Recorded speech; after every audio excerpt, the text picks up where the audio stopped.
What's going on, guys, and welcome to another Doctor Who review. Today I'm going to be reviewing the 15th Doctor Ncuti Gatwa story, The Story and the Engine. It is what I'm calling Series 15, Episode 5. We're now over halfway through this series. It's The Story and the Engine, an episode that, going into it, I didn't really know what this was going to be about. We saw something about a giant robotic spider set in Lagos, Nigeria. So a very different sort of setting to what we see quite a lot in Doctor Who. There's something weird going on here. I was intrigued going into this one to see what it would be like. So anyway, let's just get straight into it with the cast. Ncuti Gatwa as the 15th Doctor. Really good. I really like Ncuti in this episode.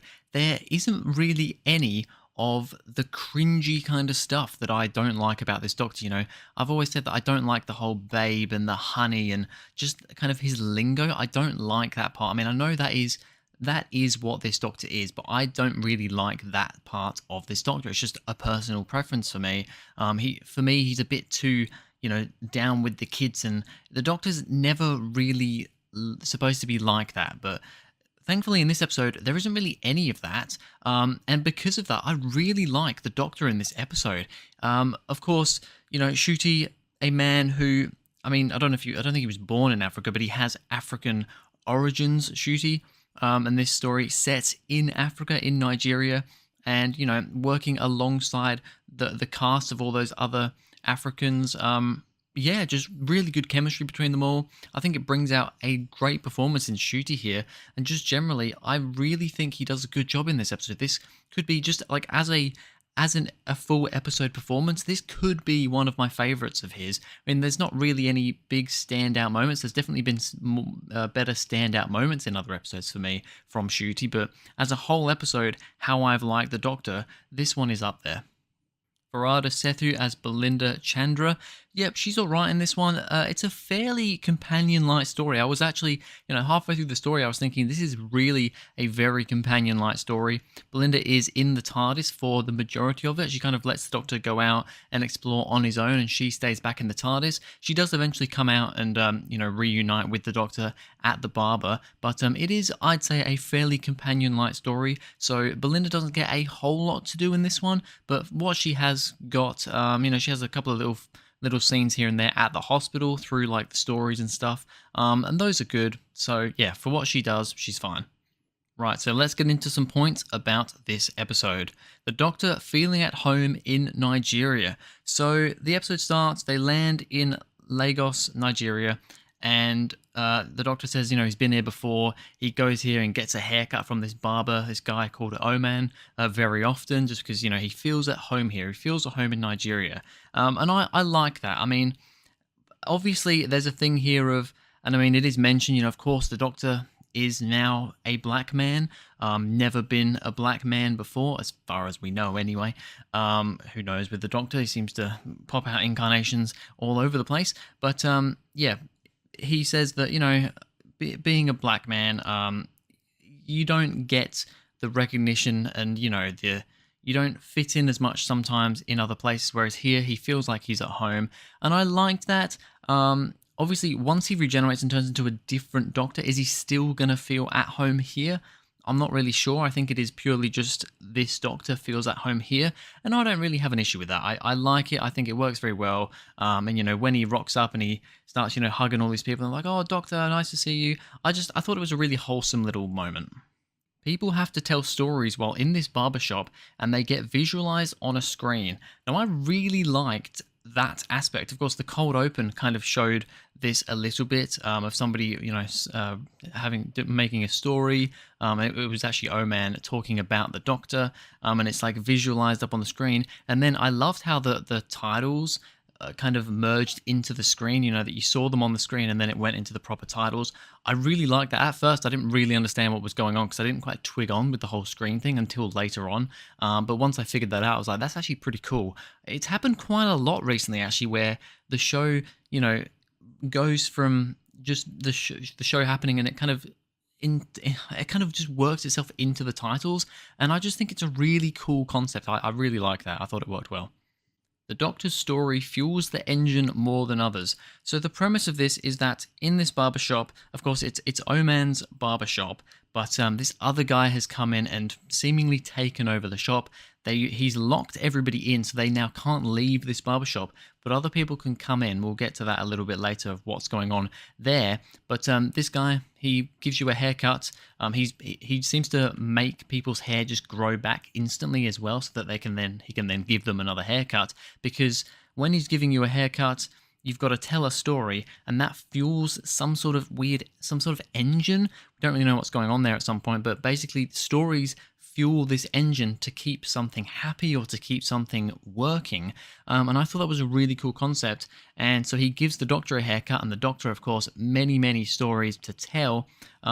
He ends up telling a simple story just of Belinda, which I thought was nice and sweet. It would have been nice because, he mentioned, I have stories of Cybermen and Ice Warriors, but I'm going to tell you a bit more of a, calm story. I like that in a way, but at the same time, it would have been cool for him to, I don't know, come out with some Ice Warrior story that we've never heard of before, or even if he, talked about something that we've actually seen on screen before. That would have been pretty cool. But yeah, it turns out, the Doctor, of course, has all these stories, and he has so much power that he really kind of fuels the battery. He recharges the battery of this engine like crazy.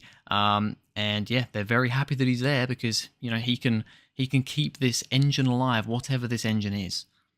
Now, with that, it's not something I've actually noted down, but of course, the Doctor finds out that Oman kind of let him in here on purpose to try and, get the other guys to safety, because this crazy barber has got all these people in here not letting him out because he needs them to tell stories to keep this engine running. But with the Doctor in there, he doesn't need anybody else. The Doctor has enough stories and enough power so he can let everybody else out. And it kind of works out that it was somewhat Oman's plan to get the Doctor here so that he can save everybody else. The Doctor gets very angry at Oman about that, which on one hand, fair enough, he's kind of tricked the Doctor into being here, and of course the Doctor trusted this Oman guy.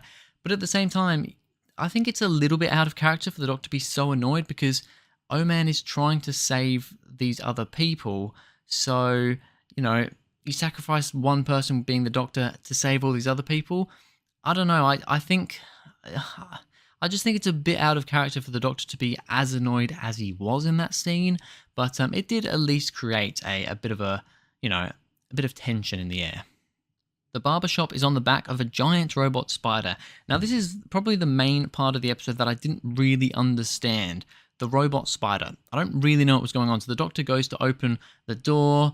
Everybody tries to tell him, no, you can't open the door, you can't leave. It turns out that this barbershop is actually like in space or something, and they're on the back of a spider, and yeah, they almost get sucked out into space before, being able to close the door and save themselves. But yeah, we find out then that this barbershop is on the back of a robot spider on this Nexus web thing, which we find out that this barber, the one who's trapped everybody in there, he created this Nexus thing.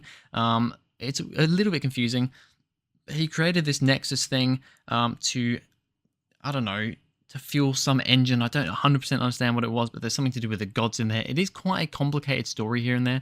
I think I need to watch it again to properly understand what was going on. But yeah, but the robot spider, I don't really understand that. I don't know what the robot spider is about, other than this Nexus is kind of a web, and the guy talks about, I called it the World Wide Web, but then, Earth came and, changed what the World Wide Web means, so we called it the Nexus instead.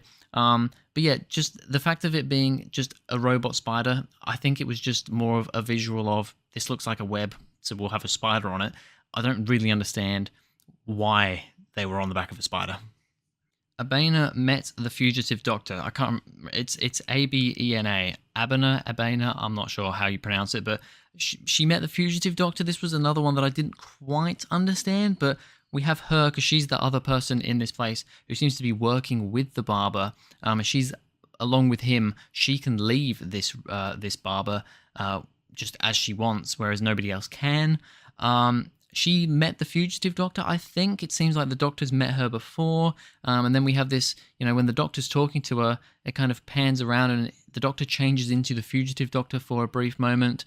I think that was to say, she she met the Doctor as the fugitive Doctor. I didn't 100% understand that, but it was nice to have a cameo. You know, this is the first time we've had a cameo from Joe Martin's Doctor since the Chibnall era. Abena made a map on the Doctor's head to get him to the engine room. So yeah, she ends up giving the Doctor a haircut, and she talks about braiding and, you know, weaving the hair, and basically, you know, just talking about how, you know, what she's done with this whole Nexus thing. And she ends up kind of braiding into the Doctor's hair this kind of labyrinth map to get him to the engine room, because it turns out she's actually kind of working against the barber, because she doesn't agree with what he's doing here. And yeah, she's actually a good guy in the end, and the barber kind of in the end somewhat turns out to be a good guy as well, but we'll get to that. But yeah, I like that moment where the Doctor's, you know, touching on the top of his head to figure out where he's going in this labyrinth to get to the engine room. I thought that was pretty clever. Finally, the barber let the engine die and saved everyone. So the Doctor and Belinda get to the engine room, and the barber is in there as well. And the Doctor starts talking about, you know, saving these people, and all this sort of stuff, and eventually convinces him to, you know, let this thing go. Because basically, I think the general idea was that this barber, you know, he made this Nexus, he presented it to the gods, and the gods kind of took advantage of him, and have taken this thing from him, and now he doesn't have control of it anymore. So this is kind of him trying to get revenge on the gods, from what I understand. Like I said, it is a bit of a complicated plot. And the Doctor ends up going, you know what, forget about the revenge, just save these people, save yourselves. And that's what he ends up doing, and the barber ends up being a good guy in the end. It is quite complicated, but I like that ending scene. I thought it was done very well, and yeah. So the story and the engine, a very interesting episode. I've read a couple of little reviews just after watching the episode. I've only just watched the episode, you know, half an hour ago, and looked at a couple of little reviews. It seems very split. A lot of people not really liking this episode and saying that it's the worst of this season so far because of how confusing it was, and that it's a fairly dialogue-heavy episode. A few other people saying that they love it and it's their favourite of the series so far. For me, a rating out of 10 for the story and the engine, I'm going to give it a 9 out of 10. Honestly, I really enjoyed this episode. Was it quite confusing? Yes. I don't think I was as confused about it as some other people. There's definitely parts about it that I don't understand and I definitely need a second viewing of. But just generally, you know, I like the concept of telling stories and they appear on this screen. And, you know, the whole thing with the gods coming into play as well. And I thought all the acting was very, very good. The chemistry between everybody was really good. Yes, it was quite complicated. I didn't really understand the spider. But other than that, I really actually enjoyed this episode. I thought the pacing was quite good. Yes, it was quite dialogue heavy, but it worked as a dialogue heavy episode, in my opinion. So, yeah, I'm giving it a 9 out of 10. I actually really did quite enjoy this one. This may actually be my favourite of the series, my favourite of this era, to be honest, of this Ncuti era. Maybe on second rewatch I won't enjoy it as much. I think in some ways I preferred Lux a little bit more, but I think the ending of Lux for me kind of let it down a little bit, whereas this one, I don't know, for me just worked a bit better. I don't know what it is, but yeah, a 9 out of 10 for the story and the engine. But anyway, that's going to be it for this video, guys. Thank you very much for watching. If you enjoyed, please go ahead, like and subscribe, and I'll see you guys in the next video.